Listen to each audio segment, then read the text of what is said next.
Teka muna mga kapatid, magnilay muna tayo. Sa Ebanghelyo ngayon, sinabi ni Jesus sa kanyang mga alagad, "Manatili kayo sa aking pag-ibig.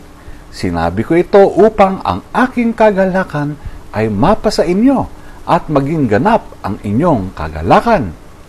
Ipinaalala niya sa atin na ang tunay na kaligayahan ay matatagpuan lamang sa kanyang pag-ibig.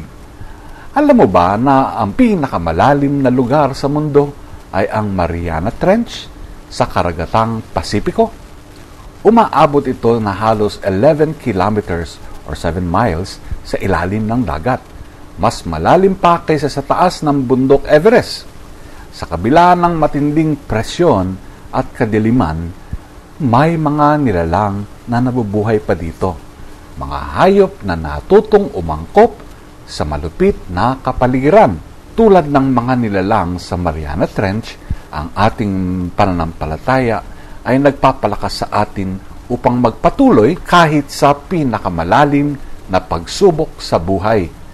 Sa gawa ng mga apostol, nagkaroon ng malaking pagtatalo sa simbahan kung tatanggapin ba ang mga hentil sa pananampalataya. Ngunit sa halip na pagkakahati, pinili nila ang pag-unawa. Patunay na ang pag-ibig ng Diyos ay para sa lahat.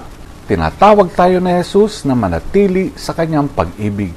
Kahit pakiramdam natin ay nalulunod tayo sa problema. Kung paanong may buhay sa pinakamadilim na bahagi ng karagatan, ang kanyang pag-ibig ay nagbibigay buhay sa atin sa kabila ng ating paghihirap.